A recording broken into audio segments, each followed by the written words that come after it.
Samajwadi party और India गठबंधन ने मुकाबला किया है और कई सीटें हम उसके बावजूद भी जीतेंगे। अब टक्कर तो हर जगह है, लेकिन हम लोग समाजवादी पार्टी के लोग 5-6 सीटों पर जरूर जीतेंगे। अब देखिए, भारतीय जनता पार्टी के शासनकाल में लोकतंत्र की धज्जियां उड़ रही हैं। तो ये देखिए, जिस तरीके से भारतीय जनता पार्टी गलत परंपराएं डाल रही है, इसकी वजह से लोकतंत्र को बहुत खतरा है। फिर तो चुनाव निष्पक्ष होंगे ही नहीं। और देखिए, जैसे भारतीय जनता पार्टी के लोगों ने शासन प्रशासन के द्वारा, पुलिस के द्वारा आधार कार्ड पहले ही छीन लिए गए हैं। फिर उसके बाद बूथों पर कब्जा किया है, कब्जा करके वोट डलवाए हैं। फिर भी समाजवादी पार्टी और इंडिया गठबंधन ने मुकाबला किया है और कई सीटें हम उसके बावजूद भी जीतेंगे। अब टक्कर तो हर जगह है, लेकिन हम लोग समाजवादी पार्टी के लोग 5-6 सीटों पर जरूर जीतेंगे। इसके बावजूद क्या लग रहा है, जिस तरह से कल वोट डालने से रोका गया, जो अधिकार होता है हर व्यक्ति का, उसमें देखिए, जनता का जो अधिकार छीना गया है, मैंने कहा ये परंपराएं लोकतंत्र के लिए ठीक नहीं है। बेईमानी से, अच्छा, इससे कोई भारतीय जनता पार्टी की सरकार अगर मान ले हार भी जाती, जैसा माहौल है उत्तर प्रदेश में भारतीय जनता पार्टी के खिलाफ, तो सरकार तो उनकी गिर नहीं जाती। बहुमत था। फिर भी उन्हें देखना चाहिए था, अंजवाना चाहिए था कि जनता तो उनके लिए अच्छा ही था जब भी चुनाव आने के लिए। तो अगर ये देख लेते तो हो सकता था ठीक काम करने लगते, क्योंकि भारतीय जनता पार्टी से पूरे देश की जनता इस समय खिलाफ हो चुकी है। क्यों? इन्होंने केवल झूठ बोला है और झूठ बोल करके कोई विकास का काम और जो भी घोषणाएं करते थे आज तक एक पूरी नहीं हुई है। आप देख रहे हो कि इन्हें 8 साल उत्तर प्रदेश की सरकार को हो गया है, सड़कों के गड्ढे नहीं भरे गए। और हम लोगों के समय की सड़कें थी, आज भी उस पर गड्ढे नहीं है। देख ले नैनीताल रोड, ये हमारे समय में बनी थी, मैं नहीं बनवाई थी। कल की जो परिस्थितियां आप बता रहे हैं, क्या तो फिर उसके बाद क्या सपा लूज कर रही है 9 सीटों पर? देखिए, मैंने कहा है समाजवादी पार्टी इन परिस्थितियों में, जो देखिए वोट की लूट हुई है शासन प्रशासन ने किया है, उसके बावजूद भी 5-6 सीटें जरूर जीतेगी। और टक्कर तो सभी 9 सीटों पर है। कुछ सीटों पर हार सकते हैं, लेकिन हम 5-6 सीटों पर इसके बावजूद भी जब लूट हुई है प्रशासन ने, पुलिस ने,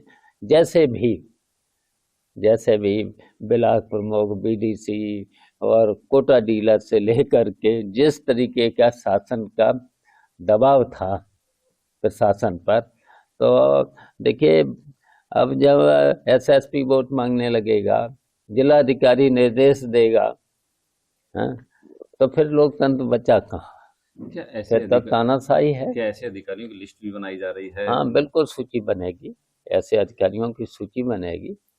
ऐसे बेईमानी उनको नहीं।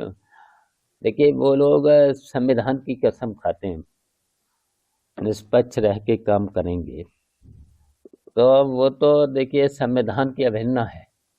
बाबा साहब ने जो संविधान बना के दिया है लोकतंत्र में, लोकतंत्र की मजबूती के लिए निष्पक्ष, तो अगर निष्पक्ष नहीं रहते हैं अधिकारी लोग, तो उनके खिलाफ फिर तो आयोग को भी कार्रवाई करना चाहिए। आयोग नहीं करता है तो फिर देखिए, फिर न्यायपालिका है, न्यायपालिका भी अगर न्याय नहीं दे पाती है, फिर तो जनता ही न्याय देगी। इसमें आने जब समय आता है तो जनता फिर फैसला कर देगी। तो क्या जब आपकी कभी सरकार आएगी, आपकी देखिए फैसला तो अभी 2027 में ही हो जाएगा। 2027 में फैसला हो जाएगा। समाजवादी पार्टी उत्तर प्रदेश से भारतीय जनता पार्टी को हरा के भेजेगी।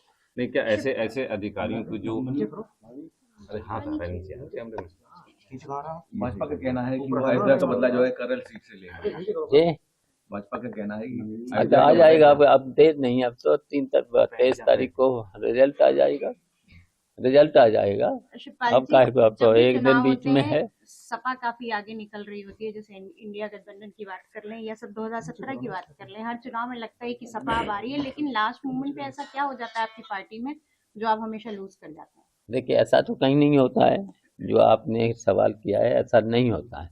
हम लोगों ने देखिए घोसी का चुनाव जीता था, हमने मैनपुरी का जीता था चुनाव, तो और देखिए फिर उसके बावजूद भी बेईमानी के साथ साथ हम लोगों ने 2022 का चुनाव तब भी जीता था। तो ऐसा तो नहीं है, लेकिन अब की बार इन्होंने देखिए झूठ बोल बोल करके जनता को गुमराह किया था। अब इनकी पोल खुल चुकी है, महंगाई, बेरोजगारी, भ्रष्टाचार रोक नहीं पा रहे खुलेआम।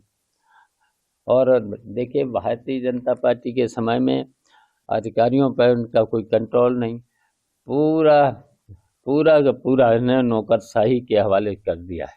किसी भी कार्यालय में, तहसीलों से लेकर के थानों से लेकर के कोई सरकारी कार्यालय में खुलेआम रिश्वत चल रही है। और शायद भारतीय जनता पार्टी का जो बोल रहे हैं, कोई भी मंत्री ईमानदार नहीं है। अच्छा, गोरखपुर में आज ही वैकेंसी निकाली है संविदा पर, एक तहसीलदार और नायब तहसीलदार की। क्या माना जाए सरकार की, क्या अच्छा बताइए, जो इन्होंने वादा किया था 2000 करोड़ लोगों को हर वर्ष नौकरी का, और अब नौकरी कौन सी दे रहे हैं?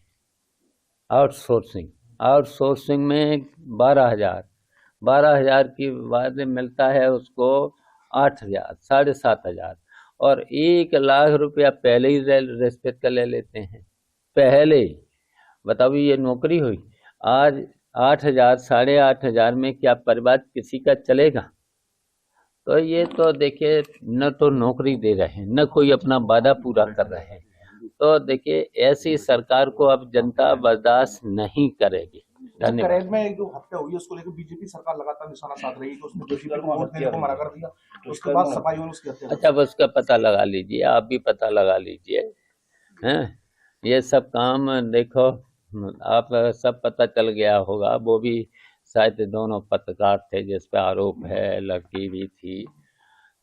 तो अब वो जो चल रहा है प्रेम संबंध, इनमें जब आता है कुछ, तब ऐसे मेरी समझ में मुझे तो सूचना ये है।